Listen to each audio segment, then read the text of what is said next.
Hello, Michael here.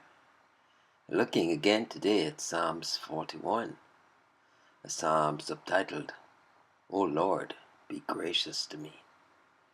And we're focusing on verse 7 through to 9 for the exposition. Let's go ahead and read those verses. Verse 7. All that hate me whisper together against me. Against me do they devise my hurt. Verse 8. An evil disease, say they, cleaveth fast unto him. And now that he lieth, he shall rise up no more. Verse 9. Yea, mine own familiar friend, in whom I trusted, which did eat of my bread, hath lifted up his heel against me. So we turn to the treasury of David for the exposition. Verse 7. All that hate me whisper together against me. The spy meets his comrades in conclave, and sets them all a-whispering. Why could they not speak out? Were they afraid of the sick warrior? Or were their designs so treacherous that they must needs be hatched in secrecy?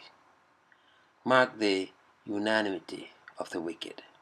All, how heartily the dogs unite to hunt the stag. Would God we were half as united in holy labor as persecutors in their malicious projects, and were half as wise as they are crafty, for their whispering was craft as well as cowardice. This conspiracy must not be known till all is ready. Against me do they devise my hurt. They lay their heads together and scheme and plot. So did Ahithophel and the rest of Absalom's counselors. So also did the chief priests and Pharisees. Evil men are good at devising. They are given to meditation. They are deep thinkers. But the mark they aim at is evermore the hurt of the faithful. Snakes in the grass are never there for a good end. Verse 8. An evil disease, say they, cleaveth fast unto him. They whisper that some curse has fallen upon him, and is riveted to him.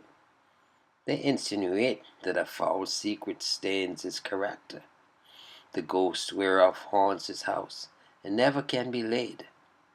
An air of mystery is cast around this doubly dark saying, as if to show how indistinct are the mutterings of malice. Even thus was our Lord accounted, smitten of God and afflicted. His enemies conceived that God had forsaken him and delivered him forever into their hands.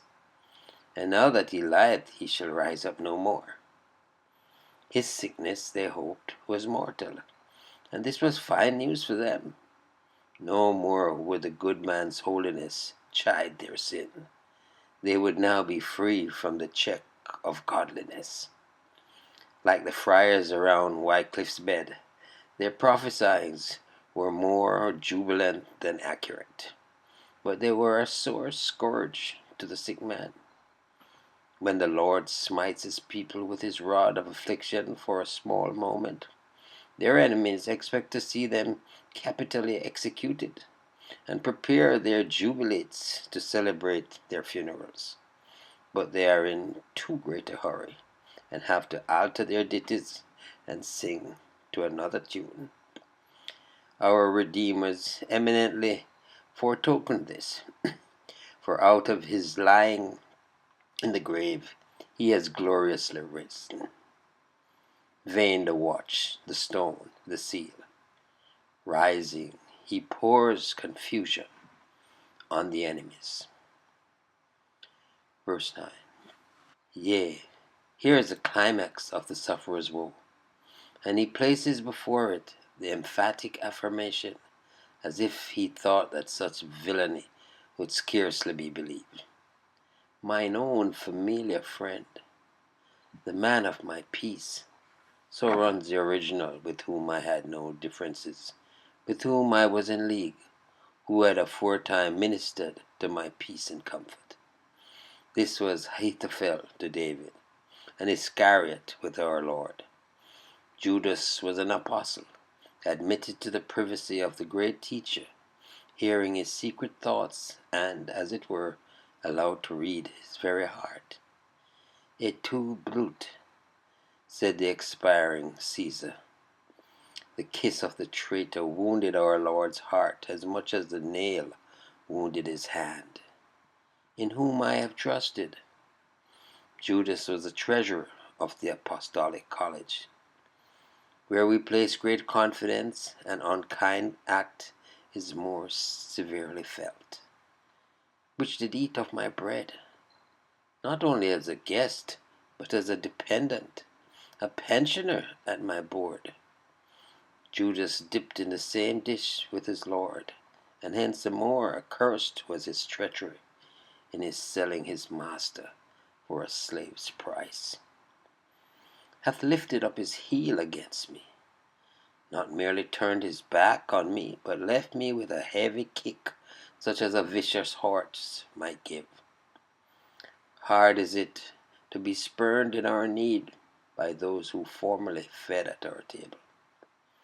It is noteworthy that the Redeemer applied only the last words of this verse to Judas, perhaps because, knowing his duplicity, he had never made a familiar friend of him in the fullest sense, and had not placed implicit trust in him.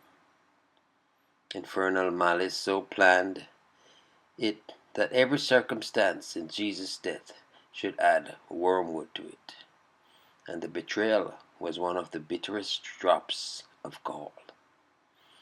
We are indeed wretched when our quondam friends become our relentless foe, when confidence is betrayed, when all the rights of hospitality are perverted, and ingratitude is the only return for kindness.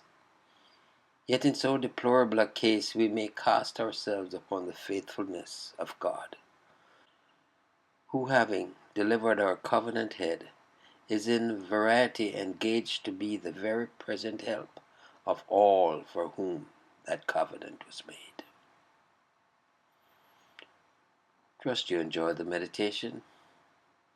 Michael here declaring yet again, Jesus is Lord. Until next time, be blessed.